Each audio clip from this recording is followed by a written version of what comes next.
Place au direct avec cette conférence de presse du Premier ministre israélien Benjamin Netanyahou. Nous les embrassons avec un amour infini. Nous saluons leur bravoure. Ils se sont battus pour nous tous, pour protéger, pour défendre notre foyer, notre maison. C'est grâce à eux que nous vivons. Et que Dieu venge leur mort. J'ai vu aussi la manifestation des familles, des proches, des otages. J'aimerais leur dire, nous marchons avec vous. Je marche avec vous. Tout le peuple d'Israël tout entier marche avec vous. Vos proches sont dans nos cœurs et devant nos yeux. Nous les voyons. En ce qui concerne les otages, il y a beaucoup de rumeurs, il y a beaucoup de publications fausses. J'aimerais clarifier que jusqu'à présent, il n'y a pas eu d'accord. Mais je veux vous promettre que quand nous aurons quelque chose à vous dire, nous le dirons. Nous comprenons la souffrance terrible, ce cauchemar dans lequel se trouvent les familles. En regardant les photos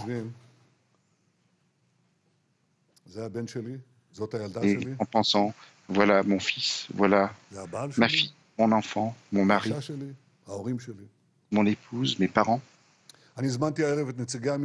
J'ai invité les représentants des familles au cabinet de guerre pendant cette semaine à une réunion pour clarifier à quel point ce sujet nous est important, à moi et à mes ici, présents. Citoyens d'Israël, nous avons eu des réussites, nous avons tué des milliers de terroristes, nous avons tué des commandants, nous avons détruit des centres de commande et des tunnels, et nous n'avons pas fini.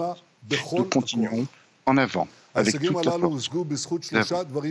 Nous avons eu toutes ces acquis grâce à trois raisons.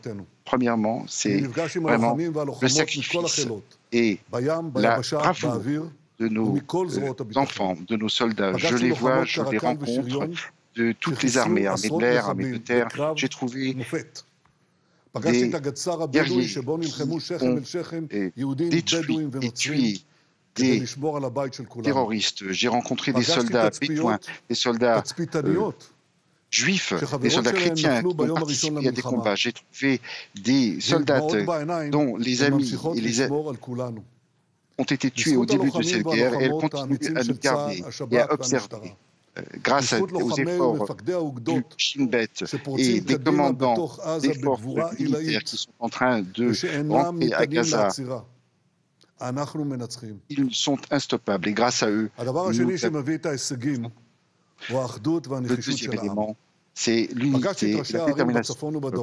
J'ai rencontré des maires et des chefs de municipalités dans le nord et dans le sud. Et je sais qu'ils donnent le soutien à l'armée et au gouvernement. Tout le monde me dit continuez, n'arrêtez pas. J'ai entendu ça de tous ceux qui ont été évacués, de tous ceux qui ont été blessés, et tout le monde, ils disent tous la même chose.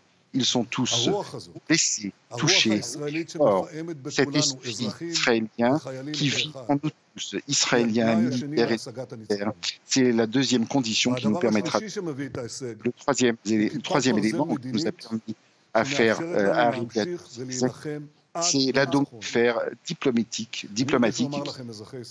J'aimerais vous dire, chers après 43 jours de guerre et de combat, ce n'est pas quelque chose de soi. Que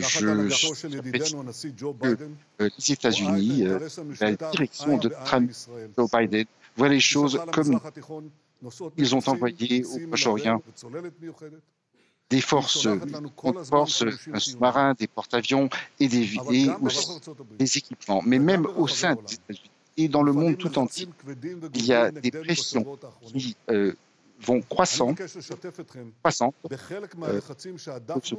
ceci. J'aimerais faire part de certaines pressions que nous avons réussi à arrêter. On nous a demandé, par exemple, de ne pas pénétrer dans Gaza. Ils ont fait pression sur nous pour qu'on ne rentre pas dans Gaza, et nous l'avons fait. L'hôpital Shifa, même s'il servait base terroriste pour le Hamas. On nous a demandé de ne pas rentrer et rentrer quand même. On a refusé toutes les demandes de cessez-le-feu. Et j'ai dit, nous accorderons un cessez-le-feu temporaire uniquement quand on sera les otages. Donc, avec mes camarades, avec mes amis, nous allons continuer à nous battre jusqu'à ce que nous éradiquions le Hamas et ramener les otages. Je suis étudiant de mon père, le professeur Netanyahu. Je suis aussi l'étudiant. De ces deux-là, j'ai appris une règle. On ne peut pas passer une militaire sans soutien diplomatique et on ne peut pas avoir un soutien diplomatique sans faire appel à l'opinion publique dans le monde. Et c'est ça l'effort que je mène avec mes camarades depuis le début de cette guerre. C'est très important. Nous insistons sur nos intérêts et ce n'est pas toujours facile, nos intérêts sécuritaires. Quand nos amis voient à quel point nous insistons, ils entendent cela dans les interviews, dans les entretiens, dans les rencontres avec les chefs d'État, nous arrivons à obtenir la marge de manœuvre nécessaire. Et ce n'est pas simple, cela ne va pas avec mes camarades. Nous faisons un effort intense pour maintenir la relation avec le président Biden. Nous parlons avec la Maison-Blanche. Je suis dans la presse américaine presque tous les jours pour convaincre le président américain et nos camarades font la même chose. Nous sommes avec le Congrès, avec le Sénat et avec ceux qui viennent en Israël, et il y en a beaucoup, et je les vois personnellement. Ces efforts sont très utiles parce que le soutien partisan américain en Israël a été manifesté il y a quelques jours dans cette grande manifestation, la plus grande manifestation de soutien d'Israël depuis que l'État est fondé.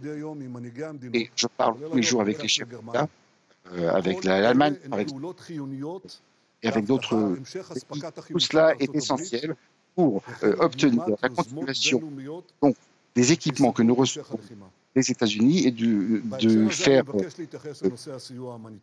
bloquer les tentatives de nous arrêter.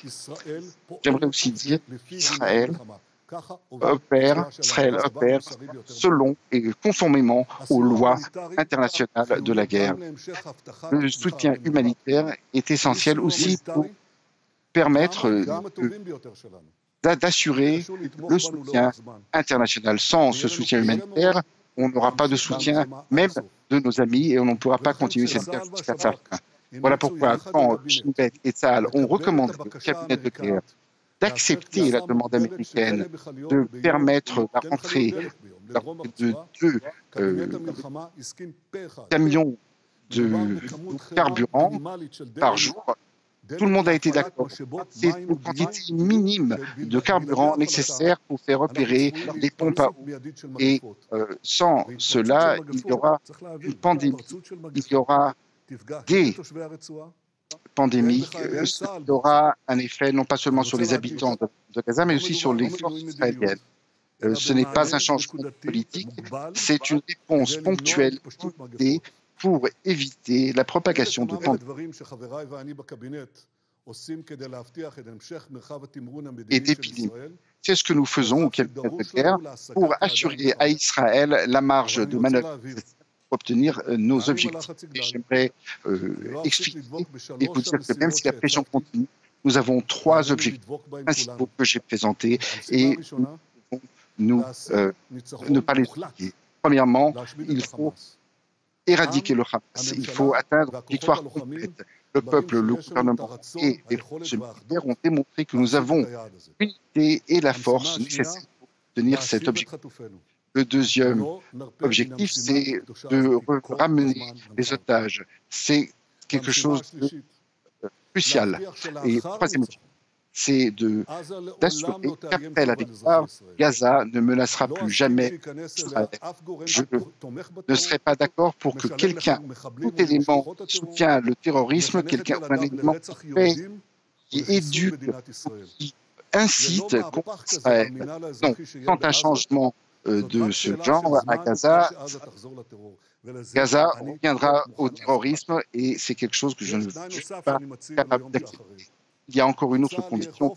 Le jour après, l'armée israélienne devra avoir une manœuvre d'opération parfaite et complète à Gaza. C'est comme cela que nous pourrons assurer la victoire. Citoyens d'Israël, nous allons continuer jusqu'au bout, jusqu'à la victoire. Nous allons vaincre, nous allons éradiquer, nous allons ramener les otages, nous allons restaurer la sécurité dans le nord et dans le sud. Nous allons remettre sur pied les unités, comme Ézéchiel avait dit.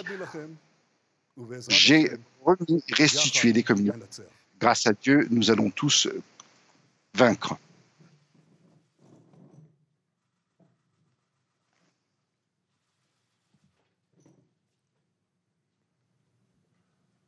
Nous avons passé à la deuxième phase dans notre manœuvre à la Gaza. Les forces de Tsahal israéliennes sont en train de manœuvrer aussi vers l'Est et les résultats sont visibles. Le Hamas est battu. Le Hamas perd des centres de commande, des tunnels, des bunkers. Les commandants sont touchés à tous les niveaux, les chefs de division et les soldats, les militants. Des milliers de terroristes ont été tués ces quelques dernières semaines et pendant ces quelques années. Nous arrivons à tous les lieux sensibles du Hamas, sans hésiter. N'hésitons pas à faire tout ce qu'il nous faut faire. Cela est fait grâce à la détermination et la précision des soldats israéliens dans toutes les armées, armées de terre, armées de l'air, etc., et grâce à la coopération entre les pilotes et les armées de terre, l'armée de mer et les renseignements. Chaque jour qui passe, il y a moins de lieux où les militants du Hamas peuvent circuler. Ceux qui sont à l'est de la ville le savent très bien, ils ont déjà rencontré la force de Tsahal. Ceux qui sont à l'est vont le comprendre maintenant et ceux qui sont dans le sud de la Gaza le comprendront très prochainement. L'effort que nous faisons est un effort complexe. Il nous faut trouver un équilibre entre plusieurs considérations et la plus importante, c'est notre mission dans le sud, l'éradication du Hamas et ramener les otages et en remontant vers le nord, c'est d'observer ce que font nos combattants là-bas, l'armée de terre est prête et nous préservons la sécurité pour le nord du pays et nous touchons le Hezbollah tous les jours. Chaque semaine, je rencontre des familles des otages, les proches des otages. Je les rencontre, je me rends avec eux, des enfants, des parents qui ont été enlevés, des parents dont les enfants ont été enlevés par ces animaux, par ces terroristes. Ces rencontres, ces entretiens sont très importants et très émouvants. Et je regarde et en voyant tout cela, je dis nous avons un engagement suprême par rapport aux enfants, aux soldats et aux soldates et aux parents, aux personnes âgées. Je les regarde comme s'ils étaient tous des membres de ma propre famille. Et je vous dis que c'est notre obligation de les ramener. Je suis engagé personnellement à le faire. Pour moi, c'est un objectif suprême. Il n'y a pas d'autre objectif important. Nous allons faire tous les efforts possibles et imaginables. Et je pense que le Hamas est en train de jouer avec les émotions des familles, des proches. Le Hamas est en train de jouer avec le public israélien. Et le cabinet de guerre dans sa volonté et dans son intention et dans ses plans pour ramener les otages chez eux. Cette unité est un atout stratégique et notre pays essaie de le démanteler. Mais nous allons rester, nous allons continuer à opérer comme une main, comme un point uni, comme une famille, pour ramener nos enfants, et nos parents et nos personnes âgées, tous en Israël. Je me bats contre le Hamas depuis plus de 30 ans. Je connais cette organisation meurtrière. C'est une organisation qui est capable de tout faire. Ce qui s'est passé le 7 octobre, c'est plus grave que tout ce qui s'est passé dans le monde pendant ces quelques dernières années. C'est ça, le Hamas. Et je dis que la seule chose que le Hamas comprenne, c'est notre décision, et c'est aussi ma recommandation il y a quelques semaines, de rentrer dans la bande de Gaza pour obtenir deux objectifs importants. Premièrement, éradiquer le Hamas, vaincre le Hamas, et le deuxième, ramener les otages chez eux. Et bien, cette décision s'avère comme la bonne décision. Plus nous allons battre le Hamas de façon systématique, plus nous aurons plus d'occasions pour atteindre nos objectifs. Parce que cette organisation souhaite, c'est de survivre et de protéger ses commandants qui sont dans les tunnels. Donc, nous souhaitons, premièrement, ramener les otages chez eux et, bien entendu, vaincre cette guerre. Je suis persuadé que l'armée et l'État d'Israël obtiendront ces deux objectifs, eh bien, vaincre le Hamas et ramener les otages chez eux.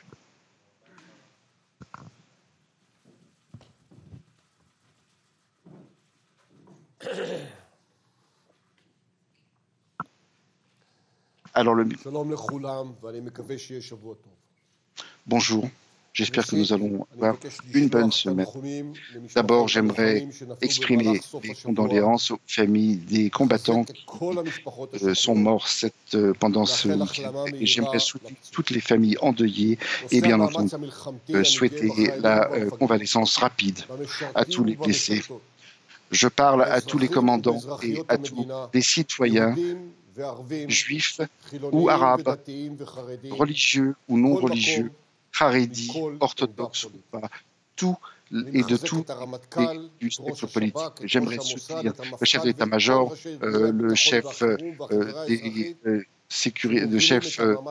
Mossad et du Shin Bet, tous leurs efforts. Vous avez notre soutien complet de tout le peuple israélien. La guerre s'étend et elle ne s'arrêtera que lorsque nous aurons assuré la sécurité et lorsque nous aurons ramené les enfants, nos fils chez eux.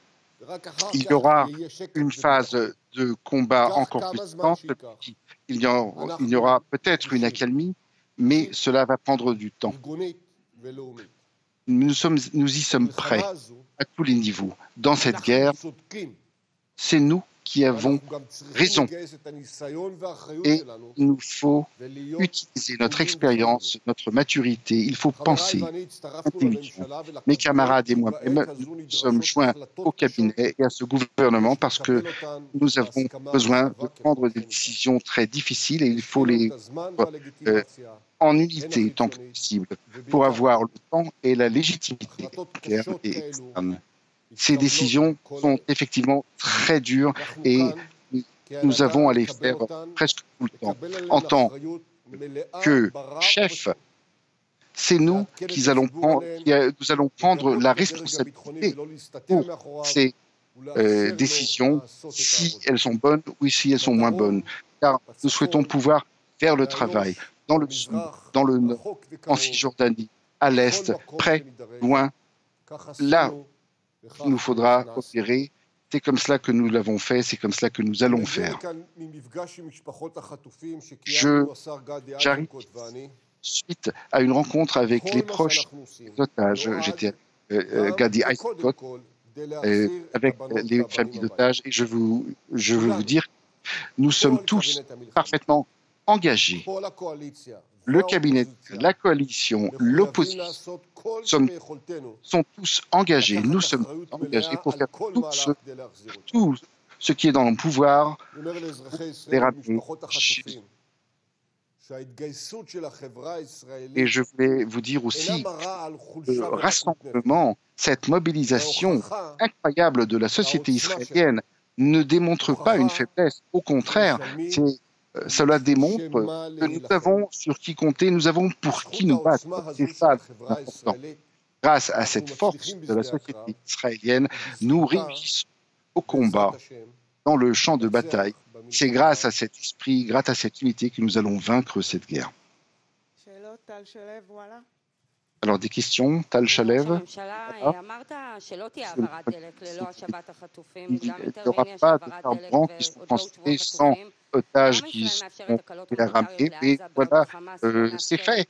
Pourquoi est-ce qu'on permet des trêves humanitaires au Gaza quand on ne reçoit rien Et vous avez dit aussi que vous partez dans les bases de l'armée. Pourquoi est-ce qu'on ne permet pas, lors de ces visites, aux réservistes de participer aux rencontres avec encore une question, le chef de l'opposition cette semaine, pour remplacer le Premier ministre et qu'on ne peut pas continuer cette guerre avec un ministre qui n'a pas la confiance du public. Qu'en pensez-vous? Alors, je vais commencer par la question. Vous avez, c'est faux. Je vois les réservistes à Bali ou à Gaza, on ne peut pas faire ça. Simplement, je ne peux pas démontrer que chaque chose qui est fausse, qui est je ne peux pas démontrer. C'est tout simplement. Et pour la première question, nous avons permis donc ces quelques arrêts humanitaires parce qu'il n'y a pas de raison de faire cette guerre. Premièrement parce que nous opposons fermement à la guerre, mais aussi parce que au niveau international, nous allons perdre le soutien que nous avons si nous ne permettons pas à la population que nous essayons d'évacuer vers le sud, si nous ne les permettons pas de le faire. Nous avons dit qu'ils doivent partir vers le sud. Il y a là-bas des conditions minimum et vivre de l'eau, etc. Et c'est nous qui faisons ça. Nous avons aussi, nous n'allons pas donner carburant au Hamas. Et c'est vrai, mais il faut ce que nous avons dit. Si c'est vraiment quelque chose de très ponctuel, et ça a été fait à la demande des Américains, et ils ont ici Satterfield, qui nous a dit, écoutez, on est tous en train de faire face à une crise potentielle énorme. Si on a des épidémies, on va perdre. Ce n'est pas seulement pour les Gazaouis, c'est aussi pour les soldats israéliens et cela pourrait aussi arriver en Israël.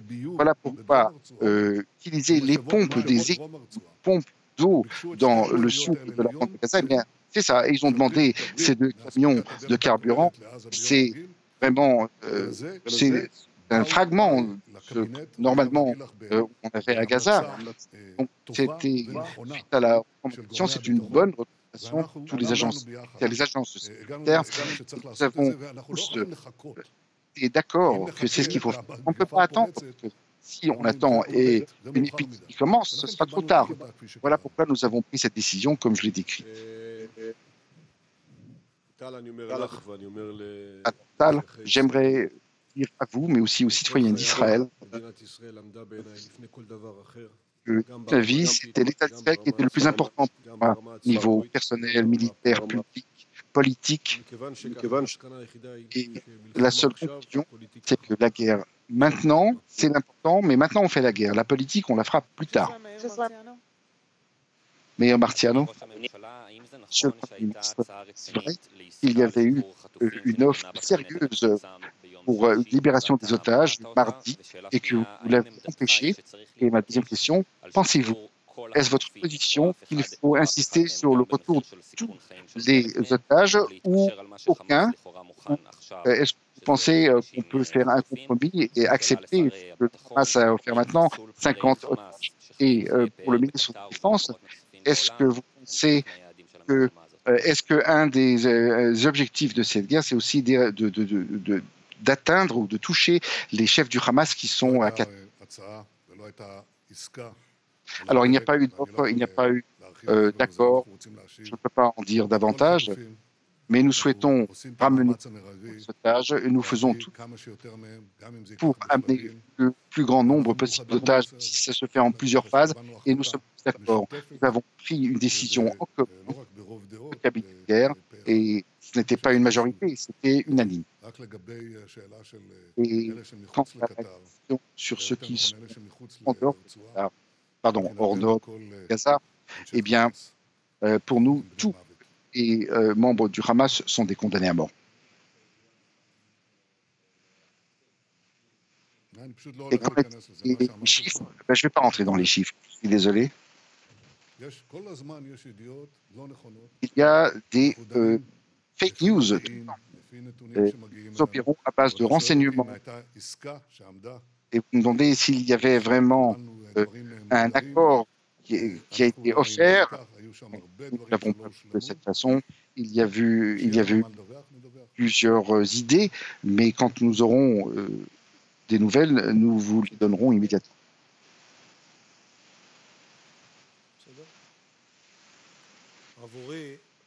Alors pour moi,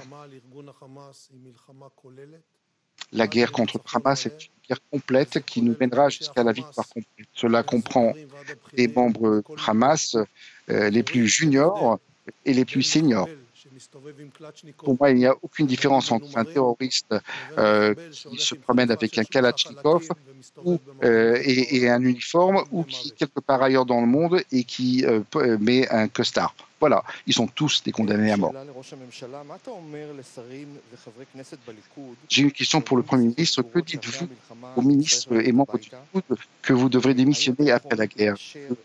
Est-ce que vous pouvez confirmer que ce qu'on dit en Israël, que Sinwar et Def, en fait, ne sont plus à Khan Younes? Et en question au ministre de la Défense, est-ce possible d'envisager la libération, enfin, de relâcher quelques réservistes pour remettre l'économie sur pied? Alors, je ne pense pas que c'est vraiment le bon moment de dire où se trouve chaque commandant du Hamas, mais nous, en ce qui concerne ce qu'on dit au Likoud, moi, j'ai entendu d'autres choses. Comme j'ai dit, on ne fait pas la politique maintenant, mais moi, j'ai entendu beaucoup de soutien pour les trois objectifs que j'ai nommés, donc vaincre le Hamas, ramener les otages, et 3,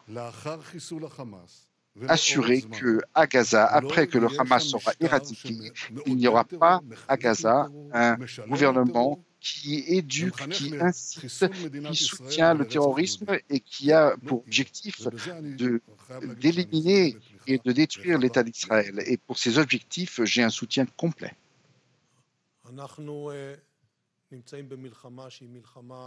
Alors, nous sommes en guerre. C'est une guerre qui va être prolongée, qui sera longue. C'est une guerre intense à la bande de Gaza. C'est une guerre qui, pour l'instant, j'espère que ça va rester comme cela. C'est une guerre qui est limitée, uniquement, donc, qui est assez limitée dans le front nord. J'espère que cela va rester comme cela. Il y a d'autres questions, les questions humanitaires, les questions de l'arrière, les questions des otages, et d'autres sujets. Tous ces sujets doivent être synchronisés. Et pour cela, il faut des réservistes.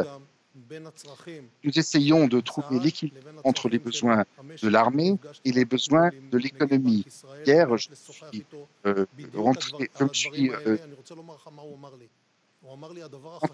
avec le chef des banques en Israël, et il m'a dit que la chose la plus importante pour Israël, c'est vaincre cette guerre. C'est la chose la plus importante pour l'économie. Voilà pourquoi nous allons trouver comment continuer à opérer pour servir les intérêts de l'économie. C'est bien entendu extrêmement important, non seulement pour la guerre, mais aussi pour les citoyens. Alors, cette question pour le Premier ministre, votre partenaire du gouvernement, Smotrich, critique au cabinet, il dit c'est comme ça qu'on fait une guerre, c'est comme ça qu'on ramène les otages, c'est comme ça qu'on va vaincre le Hamas. Est-ce que vous êtes d'accord avec sa demande d'élargir le cabinet En ce qui concerne, il y a eu la question qui a été soumise aujourd'hui. 50% des citoyens israéliens pensent qu'on va faire des élections après la guerre et seulement 19% pensent que le gouvernement doit continuer. Vous dites qu'on ne fait pas la politique maintenant, mais la question est, à la fin de cette guerre, est-ce que vous avez l'intention de redemander la confiance publique au scrutin? Et en question pour Gantz, vous êtes d'accord avec le Premier ministre, à savoir que l'autorité palestinienne ne pourra pas rentrer à Gaza. M. Netanyahu l'a défini aujourd'hui comme des objectifs de la guerre. Quelle était votre question? Alors, Smotrich, est-ce qu'il a l'intention d'élargir le cabinet? Alors, j'ai parlé après. Je pense qu'il n'était pas vraiment conscient du fait que nous avons déjà autorisé cette entrée de camions pour prévenir les épidémies. Sur le reste, je vais parler séparément. En ce qui concerne les sondages qui sont publiés, eh bien, j'aimerais ce qu'on voit dans les nouvelles. Je suis vraiment ahuri. Je suis ahuri parce que nos soldats sont en train de se battre à Gaza. Nos soldats sont en train parfois de mourir au combat. Les familles des otages sont en train de vivre un cauchemar incroyable. Et c'est tout ce que vous avez à faire. Nous aurons le temps pour faire la politique. Il y aura suffisamment de temps pour la politique. Et maintenant, le public est uni pour une chose. Ces trois objectifs. Eh bien, vaincre le Hamas, ramener les otages et assurer que ce que nous avons eu à Gaza ne sera pas ce que nous aurons à Gaza. Parce que si c'est le cas, tout va se répéter. On ne peut pas le faire. Alors, je pense, moi, le capitaine, très bien, et j'aimerais suggérer de faire attention à ce que vous publiez et à quel rythme vous le publiez. Ça, c'est une chose.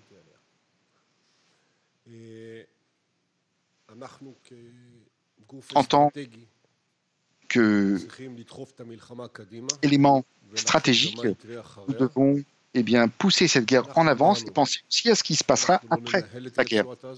Nous avons déjà dit que nous n'avons pas l'intention de gérer la bande de Gaza, mais nous refusons que Hamas gère la bande de Gaza. Voilà deux faits et nous allons continuer notre activité sécuritaire. Et il faudra prendre les bonnes décisions concernant ce qui se passera après la guerre. Mais pour l'instant, l'effort principal, c'est l'effort stratégique et opérationnel. C'est ça qui nous permettra de ramener les otages, c'est ça qui nous permettra d'assurer la sécurité. Le mécanisme qui sera à Gaza après, ça, on le verra plus tard.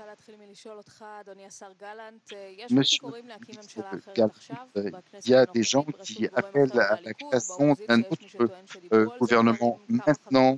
On entend aussi qu'il y a eu des membres du Likoud qui en ont parlé. Est-ce que vous êtes pour le remplacement du Premier ministre maintenant? Et aussi, Monsieur Gantz, avez-vous le droit de veto pour les changements du cabinet de guerre restreint et est-ce que vous allez utiliser votre droit de veto pour trancher sur la demande de Smotrich d'être inclus dans le cabinet élargi? Alors, je pense que faire la politique maintenant, cela vraiment brise notre unité. Je nous propose à nous tous et à vous bien entendu de nous focaliser sur les objectifs. Moi, j'ai deux engagements: de vaincre cette guerre et de ramener les otages. C'est ce que je fais depuis le 7 octobre. Je fais cette date, c'est là font tout mon effort et je n'ai pas l'intention de m'occuper de ces questions. Pour l'instant, la seule chose qui est importante, c'est notre victoire et ramener les otages. Et cela va déterminer ce qui va se passer ici, non pas seulement pendant les prochaines années, mais pendant les prochaines décennies. Cette guerre va façonner ce qui va se passer ici pendant plusieurs décennies. Voilà pourquoi il ne faut pas seulement finir cette guerre par une victoire, mais aussi par une démonstration de la force de notre unité.